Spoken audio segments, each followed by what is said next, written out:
Vous êtes sur Décideur TV, c'est Lex Inside. Au programme de ce numéro, on va parler contrôle des investissements étrangers, directive européenne sur l'imposition minimale des sociétés et le rôle joué par la technologie pour améliorer la célérité de la justice. Pour débuter cette émission, j'ai le plaisir de recevoir Geoffroy De Vries, associé chez Menlo Avocats, pour parler du contrôle des investissements étrangers. Geoffroy De Vries, bonjour. Bonjour Arnaud. Quel est le cadre juridique du contrôle des investissements étrangers ? En réalité, c'est relativement simple. Les relations financières entre la France et l'étranger, entre les sociétés françaises et les sociétés étrangères, sont libres. Une société française peut librement faire l'acquisition d'une entreprise colombienne ou être achetée par un groupe américain. Mais ça, c'est le principe. Il y a des exceptions, surtout lorsque sont concernées des activités dites sensibles. En réalité, nous disposons en France d'un outil juridique qu'on appelle le contrôle des investissements étrangers en France, qui permet en quelque sorte d'autoriser ou non des acquisitions de sociétés françaises dans des activités sensibles, des acquisitions par des étrangers. Et il ne s'agit pas là d'une particularité française. Nombreux sont les pays qui ont adopté un tel régime: l'Angleterre, l'Espagne, l'Allemagne, l'Italie, le Portugal, la Finlande, mais également l'Australie, l'Inde, les États-Unis d'Amérique. Il s'agit en quelque sorte de protéger notre pays, de protéger ce qui est français, nos industries stratégiques dans différents domaines. Quels sont les secteurs concernés ? Il y a en gros trois types de secteurs. Le secteur de la défense nationale et de la sécurité, les secteurs des activités de sécurité publique ou d'ordre public, et les activités considérées comme essentielles, par exemple l'approvisionnement en eau, en énergie, le secteur des transports, la santé publique, la question de la sécurité alimentaire, et les secteurs dits duals, les technologies duales à la fois civiles et militaires. Alors, quelles sont les sanctions si on ne respecte pas les autorisations préalables dans le cadre de les sanctions sont variées, sévères et cumulatives. Et en fait, il y a deux cas dans lesquels il peut y avoir des sanctions. Soit une opération, il faut redéfinir ce que c'est, j'y reviendrai, une opération a lieu alors même qu'il n'y a pas eu d'autorisation et qu'une autorisation était nécessaire, soit il y a eu une autorisation, mais l'autorisation a été assortie de conditions qui n'ont pas été respectées. Et les sanctions, c'est peut-être des sanctions pécuniaires, ça peut être des mesures conservatoires, ça peut être également une injonction de rétablir la situation antérieure avant l'opération, ou alors on peut considérer que l'opération est nulle si l'autorisation était nécessaire et qu'elle n'a pas été accordée. L'opération réalisée peut être déclarée nulle en vertu d'un article du Code monétaire et financier. Ce qu'il faut avoir à l'esprit, c'est que sont concernées des opérations qui répondent à trois critères cumulatifs. Un investisseur étranger, et d'ailleurs j'ai été confronté encore récemment à une opération de ce type, c'était le cas d'une entreprise française qui développe un système assez innovant dans le domaine de la sécurité des systèmes d'information et qui a fait l'objet d'une offre d'un groupe américain. Donc on avait les trois critères qui étaient réunis. Un investisseur étranger, en l'occurrence américain, un investissement, c'est peut-être une opération d'acquisition de 100% de capital ou de 51% de capital, ou une levée de fonds qui donne lieu à un transfert de contrôle au profit de l'investisseur, et une activité sensible, en l'occurrence la sécurité des systèmes d'information. Et donc on a dû, avec les conseils de l'investisseur américain, faire une demande auprès de la Direction générale du Trésor, donc une direction qui dépend du ministère de l'économie et des finances. On fait une demande d'autorisation, on remplit un dossier, il y a des échanges après avec les équipes de la Direction générale du Trésor, et après il y a plusieurs situations. Soit la Direction générale considère qu'il n'y a pas lieu à autorisation, on n'est pas dans le cadre réglementaire, soit il y a une autorisation qui est accordée sans condition ou avec condition, soit il y a un refus pur et simple, mais motivé, d'autorisation. Et il y a des cas, souvenez-vous, en 2020, fin 2020, début 2021, une affaire qui a fait la une de la presse, le projet d'acquisition de Carrefour par le groupe canadien Couche-Tard. Oui, tout à fait. Beaucoup s'y opposaient pour des raisons essentiellement politiques. Eh bien, la Direction générale du Trésor a refusé son veto sur cette opération au nom de la sécurité alimentaire française. On comprend qu'il y a un enjeu stratégique derrière. Il y avait un enjeu avant tout politique. À un an des présidentielles, un enjeu stratégique et également un enjeu juridique. Mais voilà, heureusement, heureusement ou malheureusement, mais quoi qu'il en soit, le cadre réglementaire prévoit qu'en cas de mise en jeu de la sécurité nationale alimentaire, une autorisation est nécessaire et donc la Direction générale du Trésor doit donner son autorisation et en l'occurrence a refusé ce projet d'acquisition de Carrefour par Couche-Tard. Quelles sont les tendances en matière de contrôle des investissements? Est-ce qu'il y a un durcissement des contrôles? Alors, question pertinente parce que la Direction générale du Trésor a rendu récemment un rapport sur le contrôle des investissements étrangers pour l'année 2021 et il relate plusieurs tendances. Alors, sur le durcissement des contrôles, oui, petit à petit, on s'aperçoit que la législation a augmenté le nombre de contrôles et le cas où il peut y avoir un contrôle de la DG du Trésor, notamment suite à la loi PAC de 2019. Ce rapport, je vous en laisse un exemplaire, Merci. relate plusieurs éléments intéressants. L'augmentation substantielle du nombre d'opérations, 328 opérations ayant donné lieu à une demande d'autorisation en 2021, 30% de plus qu'en 2020. Sur ces 328 opérations, il y a eu 124 qui ont été autorisées, 57 avec conditions, 57 sans conditions, 67 avec conditions. Et ce qui est intéressant, c'est que c'est ce que dit le rapport, mais également ce qu'il ne dit pas. Qu'est-ce qu'il ne dit pas? Il ne parle pas des opérations inéligibles qui ont fait l'objet d'une demande d'autorisation alors même qu'elles n'entraient pas dans le champ réglementaire. Ou alors des opérations qui ont été refusées. Je vous parlais à l'instant du projet d'acquisition de Carrefour par Couche-Tard. On n'en parle pas dans le rapport, bien évidemment. On ne parle pas de ce qui ne se fait pas. On ne parle pas de ce qui est, à certains égards, est confidentiel. Bien entendu. Ce rapport relate aussi l'origine des investisseurs à hauteur de 58%, ce sont des non-européens, américains, canadiens, anglais, à hauteur de 42% des Européens, essentiellement des Allemands, des Irlandais, des Luxembourgeois. Et puis, les secteurs concernés, 13% défense nationale, sécurité, 57% les autres secteurs, notamment l'approvisionnement en eau, en énergie, et 30% le secteur mixte et les technologies duales, à la fois civiles et militaires. On va conclure là-dessus. Je vous remercie, Geoffroy de Vries. Un dernier mot? Un dernier mot quand même pour conclure. Ce qui est important à mon avis, c'est qu'on devrait dorénavant, parce que cette législation est davantage drastique qu'auparavant, anticiper et s'interroger lorsqu'on a affaire à une opération d'acquisition au profit d'un investisseur étranger donnant lieu à un changement de contrôle dans une activité sensible, se demander s'il faut ou non faire une demande d'autorisation à la Direction générale du Trésor pour anticiper, pour sécuriser et pour mieux préparer l'opération. Bon, ce sera votre dernier mot. Merci d'être passé sur Merci notre plateau.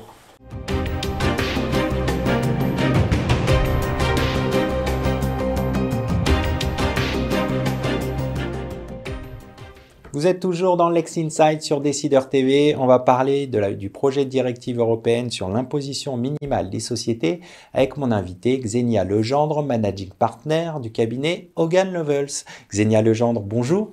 Bonjour. Pourquoi la Commission européenne a-t-elle proposé une directive sur l'imposition minimale des sociétés? Alors la Commission effectivement a proposé cette directive fin décembre 2021 suite aux travaux de l'OCDE. Puisque donc au mois d'octobre de l'année dernière, l'OCDE avait donc trouvé le consensus entre les principaux pays pour un nouveau système d'imposition des sociétés qui est composé de deux piliers, pilier 1, pilier 2, et le pilier 2 c'est donc une introduction du système d'imposition minimale à 15%.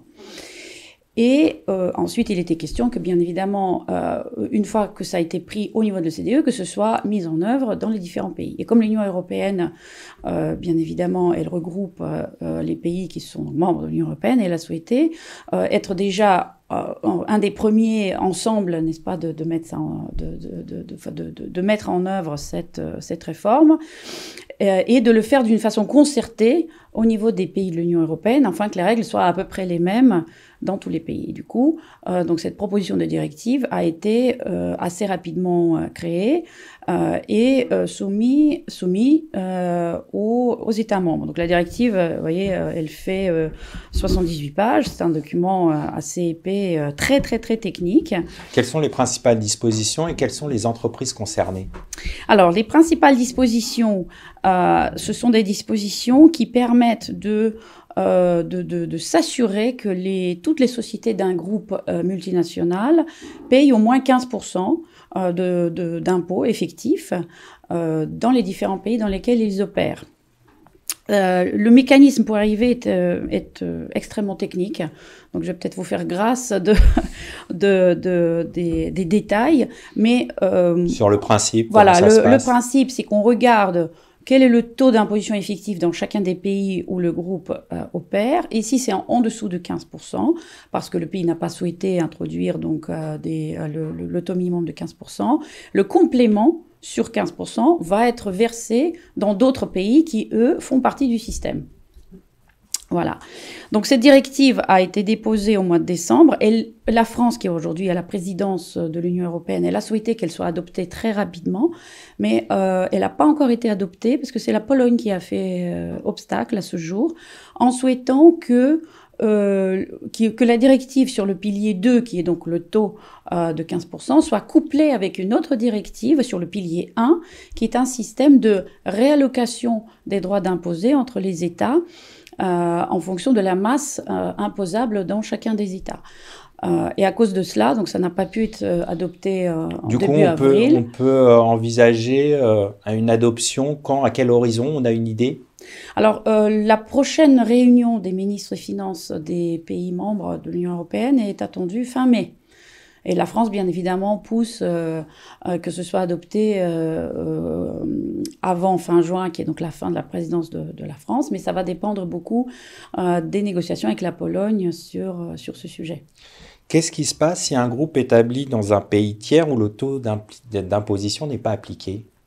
Alors, oui, et j'ai oublié de répondre à votre question, ça concerne les grands groupes, n'est-ce pas, qui font 750 millions du chiffre d'affaires en consolidé, donc vraiment des groupes importants et d'une taille importante, qu'ils soient d'ailleurs purement nationaux ou internationaux, et ça c'était très important dans le cadre de la directive pour ne pas avoir de reproches de anti-discrimination ou de non-discrimination des nationaux contre les étrangers. Et donc s'il y a une société qui est en Europe, mais qui a des filiales dans un pays non européen, où ils sont imposés un taux inférieur à 15%, un taux effectif.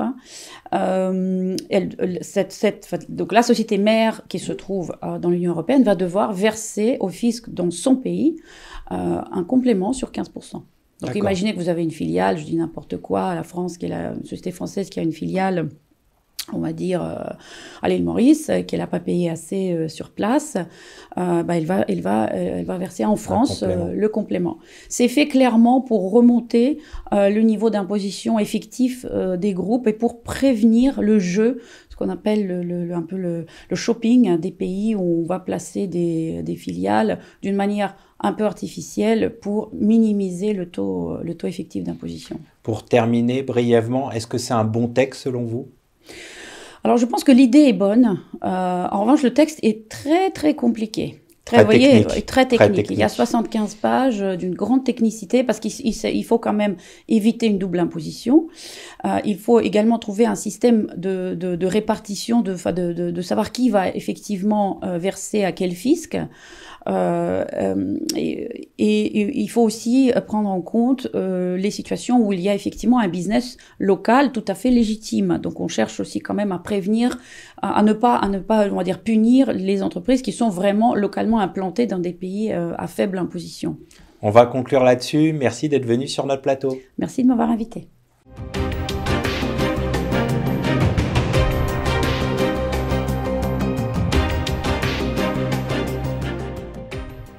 Vous êtes toujours sur Décideur TV. Dans Lex Inside, on va parler du rôle joué par la technologie pour améliorer la célérité de la justice. Et pour parler de ce sujet, j'ai le plaisir de recevoir Géraldine Pelou, directrice régionale Europe du Sud d'Extero. Géraldine, bonjour. Bonjour, merci de me recevoir. Avant d'évoquer le rôle joué par la technologie pour améliorer la célérité de la justice, un mot sur Extero. Oui, merci. Donc Extero, c'est un éditeur de logiciels.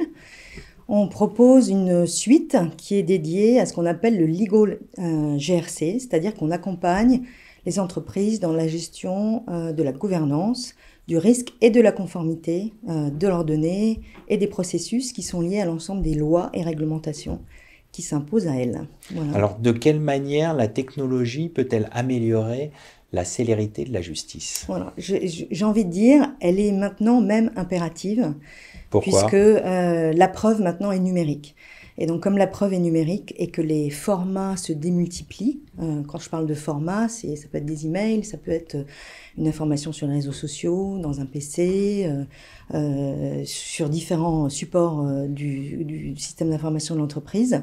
Et les volumes sont également devenus gigantesques.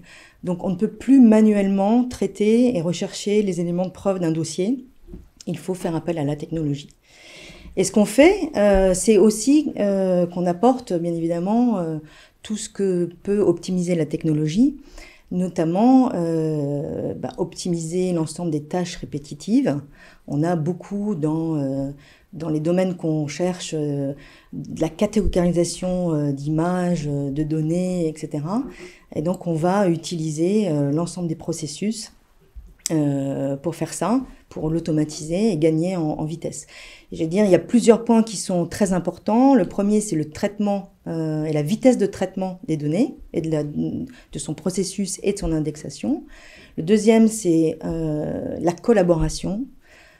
Si vous avez des dossiers qu'on n'arrive pas à traiter en justice, il faut agrandir les équipes. Si on agrandit les équipes, il faut pouvoir travailler de manière collaborative, soit en se spécialisant, soit en faisant appel à des équipes supplémentaires qui vont intervenir, soit pour faire de la revue, soit des intégrateurs aussi ou des cabinets d'avocats qui vont participer à ces tâches. Du coup, d'un point de vue technologique, il faut fournir les outils, qui seront généralement des outils dans le cloud, qui sont des outils qui vont permettre de travailler ensemble sur un même cas, avec les habilitations nécessaires en fonction des gens qui vont intervenir. Voilà. Donc la collaboration est un sujet très important. Alors vous travaillez aussi sur des solutions de gestion de risque et de conformité. Oui. Quel peut être l'apport de la technologie dans ces domaines ?